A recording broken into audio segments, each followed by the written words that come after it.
Não erreis, Deus não se deixa ser escarnecido, porque tudo aquilo que o homem ele plantar, ele também vai colher. Gálatas capítulo 6, versículo de número 7. Meus irmãos, eu agora, no comecinho da noite, Deus ele falou muito forte comigo. Eu quero muito compartilhar com vocês esse sentimento, tá? Pastor João, é uma revelação, é uma profecia que o Senhor vai nos dar, é um sentimento. É um sentimento. Eu não sei como você consegue avaliar essa minha linguagem, mas se você entender a linguagem de Deus, você vai entender o que ele quer falar. O que eu vou falar agora é um sentimento. É um sentimento de Deus agora comigo. Comigo.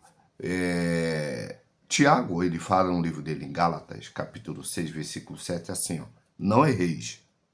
Deus não se deixa escarnecer. Porque tudo que o homem semear, isso também ceifará.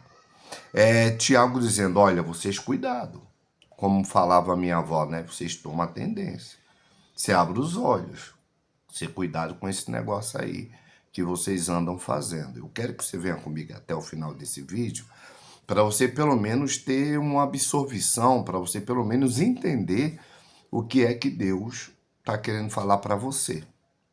Exatamente, é para você que Deus está mandando eu preparar esse vídeo.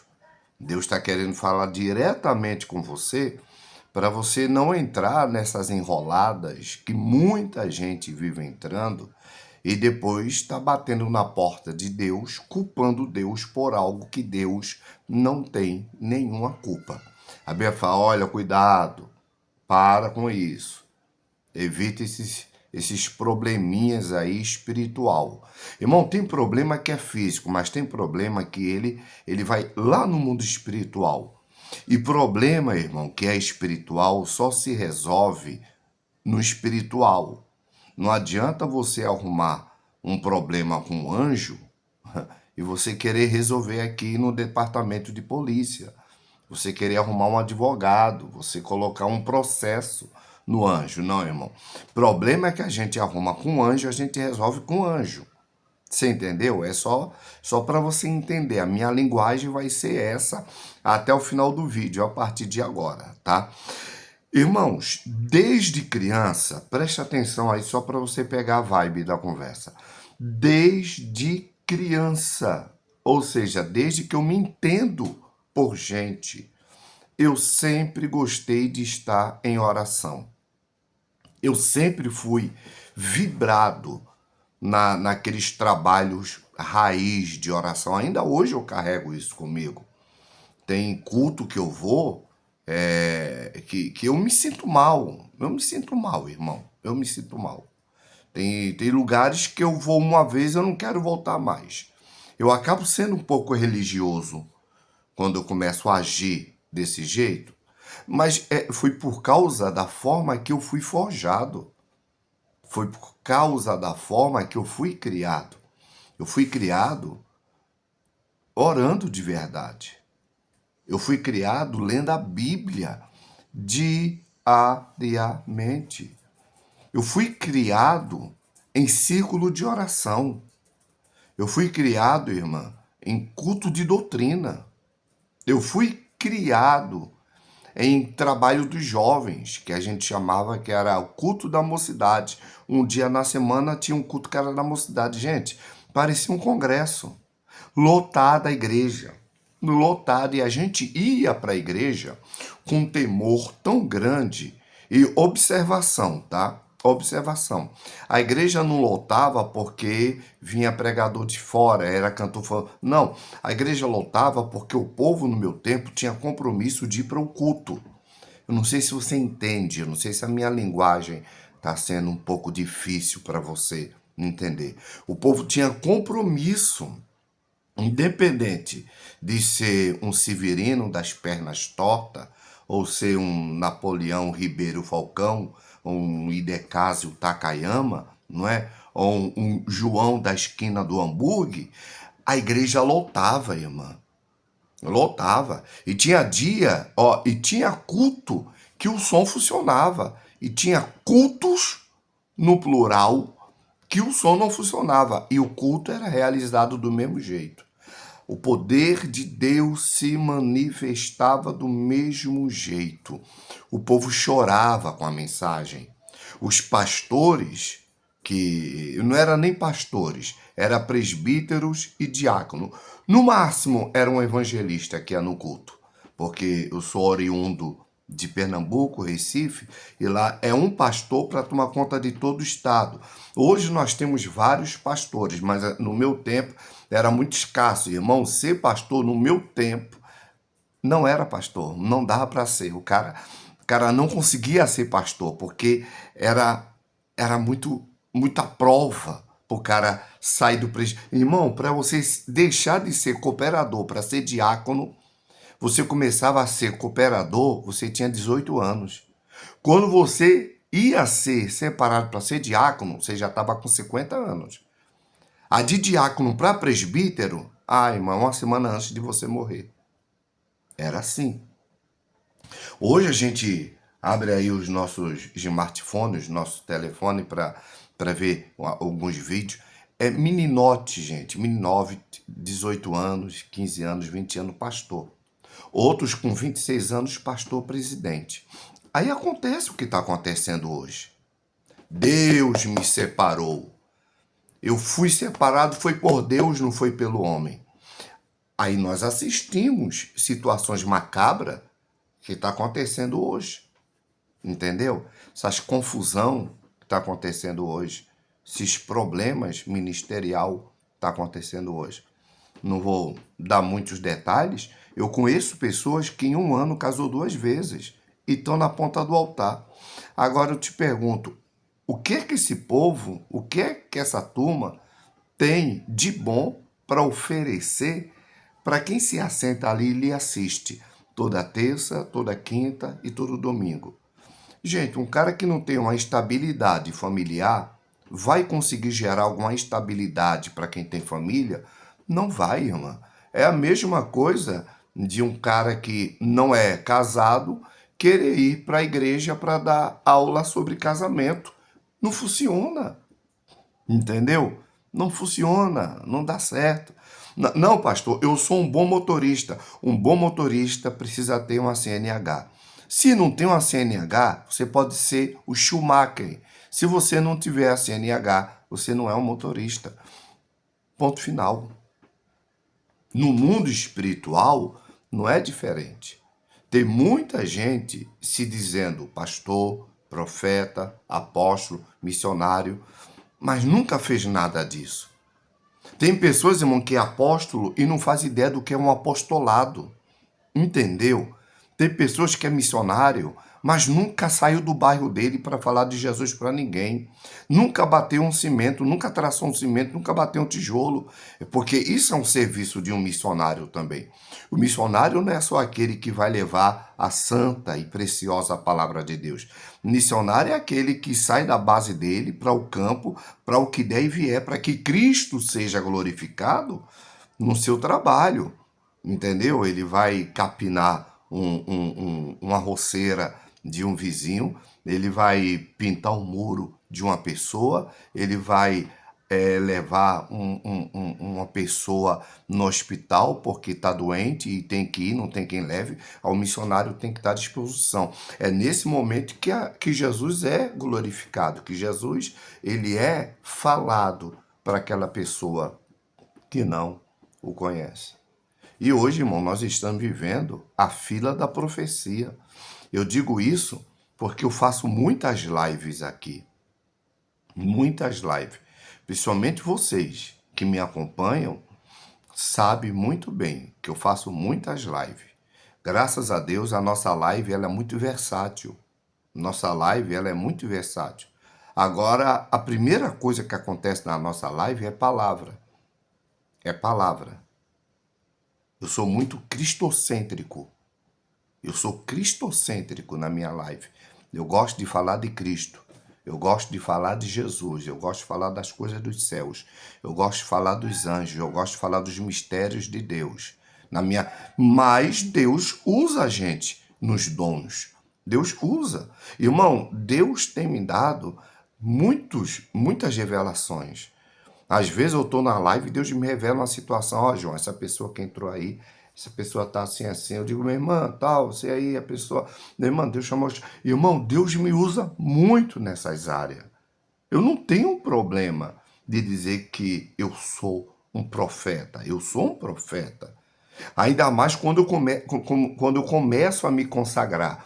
Ah, irmão, aí é revelação uma atrás da outra. Porque quanto mais a gente busca, a gente é mais sensível para Deus. Não é? É feito uma pessoa que canta. Quanto mais ele treina a técnica vocal dele, mais ele canta perfeito.